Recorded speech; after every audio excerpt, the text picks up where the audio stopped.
दोस्तों, एक शख्स के यहां 7 बेटियां पैदा हुईं, लेकिन 8वीं बार उसके घर में बेटा पैदा हुआ। फिर उसने अपनी 7 बेटियों के साथ क्या किया, आइए आज की वीडियो में हम आपको बताते हैं। दोस्तों, अगर आपने हमारी आज की वीडियो को अब तक लाइक नहीं किया, अभी लाइक कर लें। अगर आप हमारे चैनल पर नए आए हैं तो हमारे चैनल को सब्सक्राइब कर लें और आइंदा आने वाले ऐसे ही वीडियोस की नोटिफिकेशन के लिए बेल आइकन को क्लिक करना न भूलें।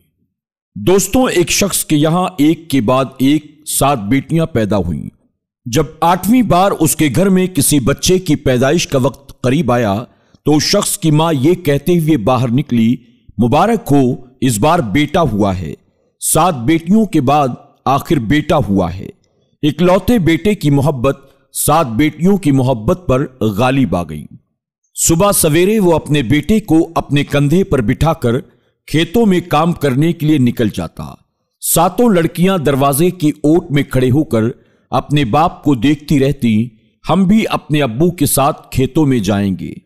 जब दादी अम्मी को इसके बारे में पता चला तो उन्होंने अम्मी से कहा, सुन रही हो जुबैदा, तुम्हारी लड़कियां खेतों में जाएंगी, अपने अब्बा का हाथ बटाएंगी। उनका भी जवाबन कहकहा सुनने को मिला। लड़कियों का काम होता है चूल्हा चौकी करना। लड़कियां कभी भी लड़कों की बराबरी नहीं कर सकती हैं। 7 को समझ में नहीं आया कि क्यों बराबर नहीं हो सकते। 7 बेटियां सारा दिन आम के पेड़ से झूला बांधकर झूलती रहती। उन्होंने कई बार देखा कि दादी फल और मिठाइयां बांटते वक्त नाइंसाफी करती हैं और हमेशा भाई को ज्यादा हिस्सा देती हैं। एक दिन एक लड़की ने पूछ लिया, भाई को हिस्सा ज्यादा क्यों देती हो?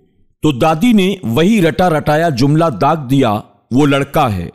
हर जगह लड़का और लड़की का फर्क था। वो ईद का दिन हरगिज भुलाने वाला नहीं था, जब अब्बा अपने लाडले के लिए 3-3 सूट बनवा कर लाए और 7 बेटियों के लिए कपड़े नहीं लाए। वक्त गुजरता गया, जिंदगी के दिन कम होते गए, लेकिन लड़की और लड़के का फर्क कभी खत्म ना हुआ।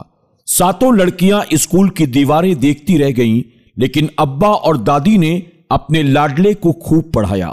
लड़कियां घर के काम करती रहीं और लड़का पढ़ाई करता रहा। सबसे छोटी वाली ने मुंह बसोर कर कहा, क्यों नहीं पढ़ सकती लड़कियां? जवाब अब्बा के बजाय दादी से सुनने को मिला। दादी ने कहा, लड़कियां बतख की तरह होती हैं, न कहीं उड़ सकती हैं और न कभी उड़ान भर सकती हैं। मेरा लड़का तो बुलबुल है, देखना एक दिन बहुत लंबी उड़ान भरेगा। दादी ने लड़कियों को बतख का नाम दे दिया, जो पूरे घर में मशहूर हो गया। अब तो पूरे घर में 7 को बतख की टोली के नाम से याद किया जाने लगा। अब्बा को एक बार पैसों की जरूरत थी तो 7 लड़कियों ने जमा किए हुए पुराने सिक्के अब्बा के सामने ले जाकर रख दिए। अब्बा बोले, मुझे तुम्हारे पैसों की कोई जरूरत नहीं है। बहुत कोशिश की, दुआएं की, मगर अब्बा के दिल पर लगा ताला कभी भी खुल न सका। 7 मिलकर अब्बा के काम करती। कोई जूते पॉलिश करती, कोई उनकी पगड़ी को धोकर खूब चमकाती, कोई उनके वजू का लोटा हमेशा तैयार रखती।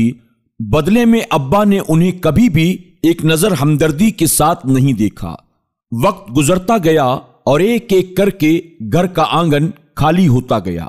एक एक करके बेटियों की शादी होने लगी। अब्बा ने सबके सरों पर पहली और आखिरी बार हाथ फेरा और घर का आंगन सूना हो गया। न किसी को फर्क पड़ा और न ही पड़ना था। रोना धोना तो उस दिन हुआ जब अब्बा और दादी का लाडला एयरपोर्ट पर हाथ मिलाकर सबको खुदा हाफिज कह रहा था। दादी रोती रही और अब्बा ने दादी से कहा, अम्मा 2 साल ही के लिए तो जा रहा है, वापस आ जाएगा। शुरू में तो फोन पर घंटों बातें होती, लेकिन बाद में घंटे मिनटों में बदल गए और मिनट सेकंडों में। एक दिन दादी ने सबको खबर सुनाई कि लड़के को पैसों की जरूरत है। घर में पैसे नहीं थे और उधार पहले ही बहुत ले चुके थे। 7 बहनें आईं, अब्बू का उदास चेहरा न देख सकीं। किसी ने अपनी बाली उतारी, कोई अंगूठी देने के लिए तैयार हो गया। अब्बा ने गुस्से से सबको देखा और कहा, मैं भिखारी नहीं हूं, अपने बेटे के लिए पैसों का इंतजाम मैं खुद कर लूंगा। 7 लड़कियां उदास चेहरा लिए अपने घरों को वापस लौट गईं। अब्बा ने जमीन बेच दी। सब कुछ हाथ से जा रहा था एक चीज को पाने के लिए। एक रिश्ता बचाने में कई रिश्ते छूट रहे थे। दिन गुजरते गए, दादी दरवाजा देखती रह गईं। एक दिन बेटे ने बाप से कहा, अब्बा मैंने यहां शादी कर ली है। दादी का दिल इससे ज्यादा काम न कर सका और बंद हो गया। दादी की मौत के कुछ दिनों के बाद अम्मा भी सबसे रुखसती लेकर चली गईं, यानी अम्मा का भी इंतकाल हो गया। अब्बा घर के आंगन में तन्हा रह गए। वक्त ने उन्हें बूढ़ा कर दिया। आंखें बंजर हो गईं, चमन उजड़ चुका था। अब तो बरसों बीत गए। बेटियां आती और 2-4 लम्हे बाप को हौसला देती और अपने शौहरों के डर से पलटकर अपने ससुराल चली जाती। वो दिसंबर का महीना था। सर्दी से दरख्त भी कांप रहे थे। अब्बा चारपाई पर पड़े सर्दियों के मरीज मालूम हो रहे थे। उनकी पगड़ी बरसों से धुली नहीं थी। वजू का लोटा फिर कभी तैयार न मिला। सातों बेटियों के जाने की रुत ही बदल गई। अंधेरे में रोशनी आई। वो सातों बेटियां चली आईं। एक ने पगड़ी धो दी, दूसरी ने दवा खिला दी। बाप ने सातों की आंखों में देखा। उन्होंने कभी शिकवा नहीं किया था, न उम्र भर कभी किसी बात को जताया था। फिर भी अब्बा की बूढ़ी आंखों ने सब पढ़ लिया। अब्बा हम तो पराया धन हैं, आपका अपना धन कहां है। सातों बेटियां पास बैठी थी। अब्बा ने सबके सर पर हाथ रखा। उनकी आंखें रोने लगी। बेटियां बोली, देखा अब्बा, लड़कियां धोखा नहीं देती, हमेशा लड़के धोखा दे जाते हैं। बुलबुल हमेशा उड़ जाते हैं, बतख घर में रह जाती है। अब्बा फूट फूट कर रो पड़े और कहने लगे, मुझे ओल्ड एज होम में डाल दो। सातों बेटियों से निगाहें चुराते लरसते होठों से कहा। सातों बेटियां ये सुनकर कांप उठी और कहा, नहीं अब्बा, वो बेटे होते हैं जो वालिदैन को ओल्ड एज होम में फेंक आते हैं। बेटियां कभी ऐसा नहीं कर सकती। अगर वालिदैन को अपने पास रखने का हक बेटियों को दिया जाता तो दुनिया में कहीं भी ओल्ड एज होम ना होता। वो नजरें चुरा गए, नजरें मिलाने के काबिल नहीं रह गए थे। सारी जिंदगी रेत का ढेर बन गई। अल्लाह की दी हुई रहमत की कद्र ना की। दिल की धड़कन और काम न कर सकी। सातों बेटियों की चीखों से मोहल्ला गूंज उठा। सबकी आंखों में आंसू थे।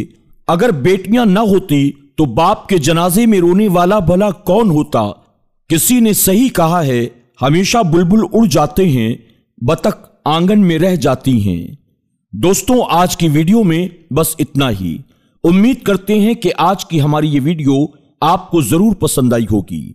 आज की वीडियो के बारे में आपकी क्या राय है, कमेंट बॉक्स में जाकर जरूर कमेंट करें और आज की वीडियो को अपने दोस्त अहबाब के साथ शेयर करना न भूलें।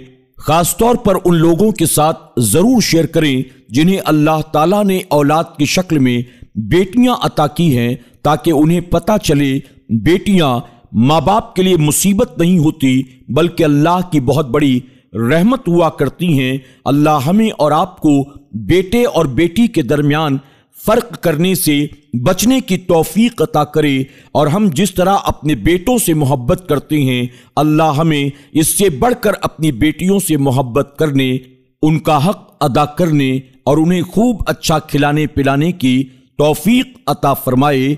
आमीन या रब्बल आलमीन। दोस्तों, आज की वीडियो में बस इतना ही। बहुत जल्द इंशाअल्लाह एक और नई वीडियो के साथ आपकी खिदमत में हाजिर होंगे। तब तक के लिए हमारी पूरी टीम को इजाजत दें। अल्लाह सबको ढेरों खुशियां अता फरमाए। अल्लाह हाफिज।